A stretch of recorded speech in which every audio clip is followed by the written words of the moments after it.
तो आज सुबह मैं पार्लियामेंट गया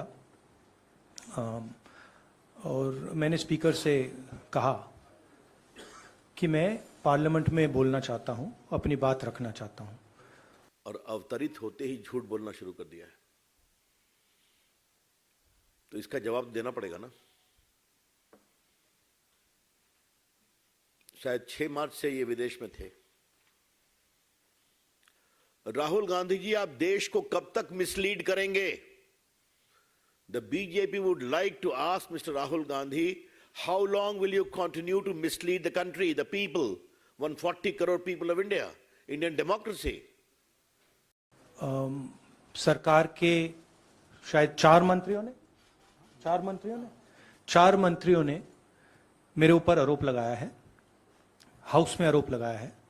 तो मेरा हक है कि मुझे पार्लियामेंट हाउस में अपनी बात रखनी देनी चाहिए।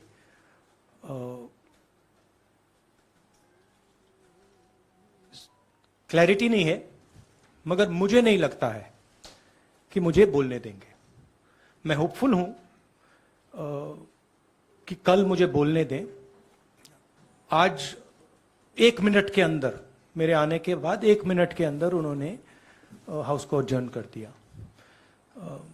होपफुल हूं कि शायद कल मुझे बोलने दें, क्योंकि मैं अपनी बात रखना चाहता हूं, मगर पक्का नहीं मालूम। आइडिया यह है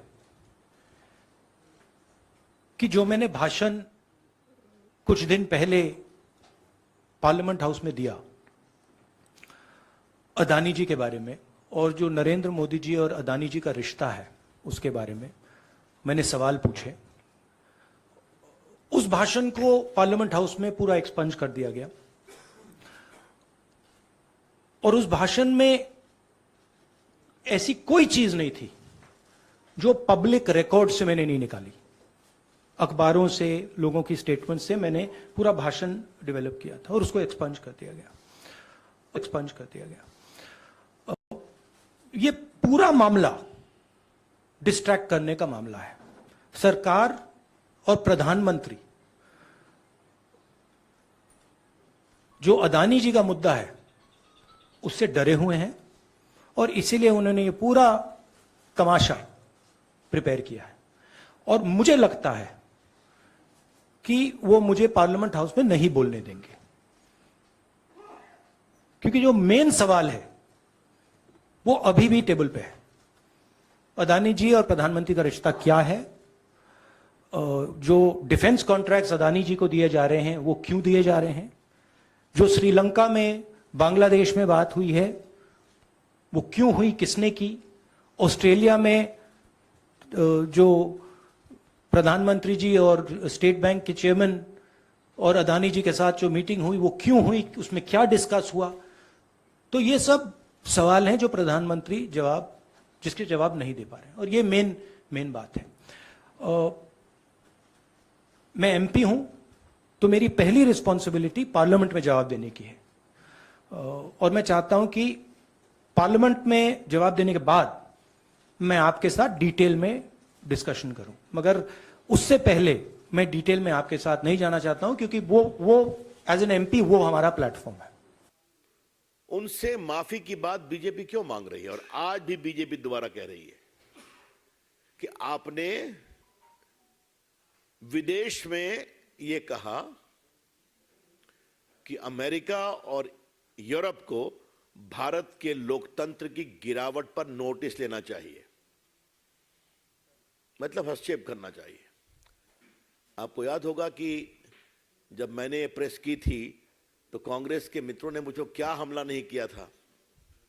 नेक्स्ट डे उन्होंने क्लैरिफाई किया था कोई स्टेटमेंट, तो हमारे बीजेपी के मीडिया सेल ने उनका ओरिजिनल भाषण जो था उसको लगा दिया, और जो मैंने यहां आप लोग को बोला था वो भी लगा दिया। उसके बाद कांग्रेसी खामोश हो गए। राहुल गांधी की आदत हो गई है, विदेश जाएंगे तो भारत के लोकतंत्र, भारत की जनता, 140 करोड़ की भावनाओं, संवेदनशीलता का अपमान करेंगे। और हम राहुल गांधी की माफीनामा के लिए देश भर में कैंपेन करते रहेंगे। आप भारत के लोकतंत्र का अपमान करेंगे, भारत की जनता के अभिमत का अपमान करेंगे और ऊपर से लंबे लंबे भाषण देंगे। राहुल गांधी जी, आप कैसे एमपी हुए वायनाड से? भारत के लोकतंत्र ने जिताया आपको। अभी हाल में आपकी पार्टी बहुत थोड़े मेजॉरिटी से कैसे जीती हिमाचल प्रदेश में? लोकतंत्र ने जिताया ना। तो आप जीत जाएं तो ठीक है, और बाकी सफाया हो गया आपका पूरे नॉर्थ ईस्ट में, तो वहां जाके विलाप करते हैं कि Indian democracy is under threat. आपको वोट नहीं मिलता तो आपके अपने कारनामों के कारण वोट नहीं मिलता, आपकी पार्टी के कारनामों के कारण वोट नहीं मिलता। अब देखिए, आज भारत की लोकप्रियता और मोदी जी के काम की जनप्रियता दुनिया बोल रही है। अभी जर्मन चांसलर इंडिया आए थे ना, उन्होंने अप्रिशिएट किया कि नहीं किया? अभी ऑस्ट्रेलियन प्राइम मिनिस्टर आए थे ना, उन्होंने मोदी जी की सरकार नीतियों की सराहना किया नहीं की?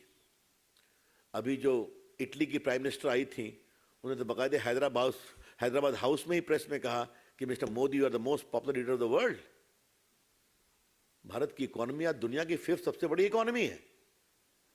ये सब राहुल गांधी को दिखाई नहीं पड़ता? बेबुनियाद बेफतूर की बातचीत करना उनकी फितरत बन गई, उनकी आदत बन गई है। आज की उनकी टिप्पणी में कोई दम नहीं है। आज एक बार भी राहुल गांधी ने यह नहीं कहा कि मैंने ऐसा नहीं बोला है। मैं फिर रिपीट करना चाहता हूं, इंग्लैंड में उन्होंने भारत के लोकतंत्र को एक प्रकार से अंधेरे में लाया है और अमेरिका और यूरोप के हस्तक्षेप का आग्रह किया है। इसको उन्होंने एक बार भी डिनाई नहीं किया है।